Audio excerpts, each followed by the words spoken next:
नमस्कार दोस्तों, बहुत बहुत स्वागत है आपका डेली न्यूज इंडिया 1.0 में। क्या अमेरिका कोलैप्स की ओर बढ़ रहा है? इकोनॉमिक कोलैप्स की ओर बढ़ रहा है?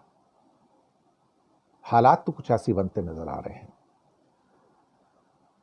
28-30 ट्रिलियन डॉलर की इकोनॉमी के ऊपर 37 ट्रिलियन डॉलर का कर्जा है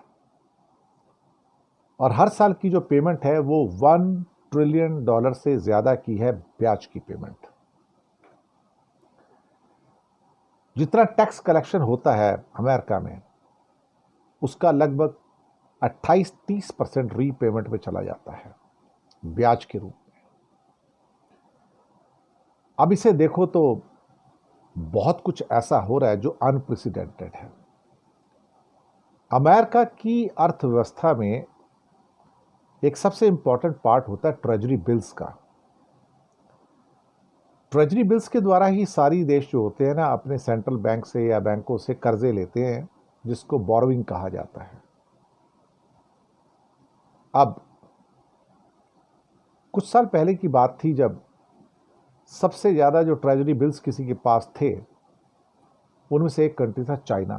करीब करीब 1300-1400 बिलियन डॉलर के ट्रेजरी बिल्स थे। लेकिन तब चाइना ने कहा कि तो बहुत ज़्यादा, इसको बेचना शुरू करो भैया।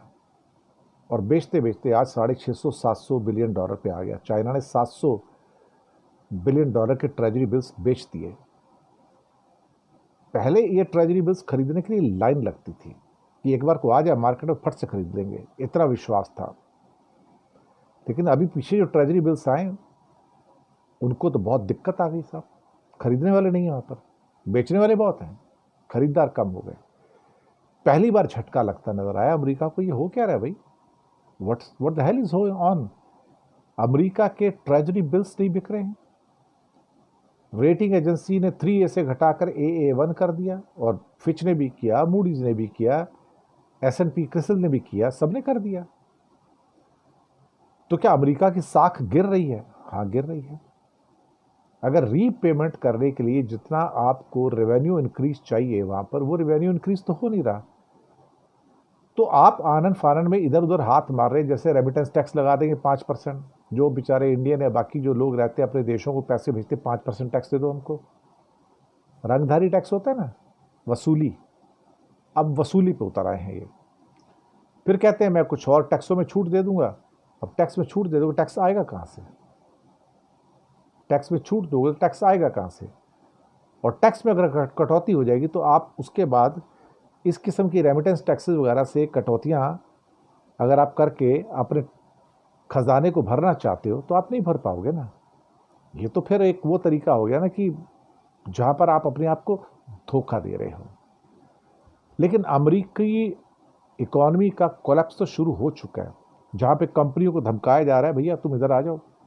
वहाँ की एक बहुत बड़ी कंपनी जो एग्रीकल्चर गुड्स बनाती है, डिबेयर्स की, जो कि पूरा नाम याद नहीं, लेकिन बेयर्स वाली कंपनी है, उसको धमका दिया कि तुम अपने क्या कहते हैं कि फैक्ट्री को उठा के मैक्सिको नहीं ले जा सकते। वो कहता है मैं तो जा रहा हूँ, तुम रोक नहीं सकते मुझे, मैं मैक्सिको में ही प्रोडक्शन करूँगा। तो ट्रंप ने धमका दिया 200% टैरिफ लगाऊंगा तुम्हारे ऊपर, अमेरिका में नहीं आ पाओगे। कहता है 200 लगाओ या 400 लगाओ, मैं जा रहा हूँ। ये अब बात ट्रंप को खल गई है, क्योंकि वो एप्पल को भी धमकाने में लगे हैं और ना जाने कितनी और कंपनियां उनको धमकाने में लगे हैं। लेकिन देश धमकी से नहीं चलते ना। कोई भी कंट्री हो, कंट्री जो धमकी नहीं चलते, परसुएशन से चलते हैं। लेकिन वो भाषा ट्रंप समझते नहीं है।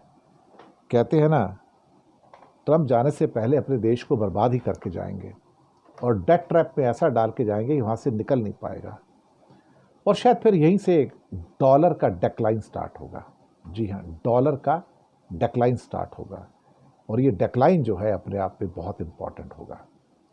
हमें थोड़ा सा इंतज़ार करना होगा, लेकिन ट्रंप जाने से पहले डॉलर की भी मैयत निकाल के जाएंगे। एक बात तो अब ऑलमोस्ट पक्का हो गया है। शुक्रिया।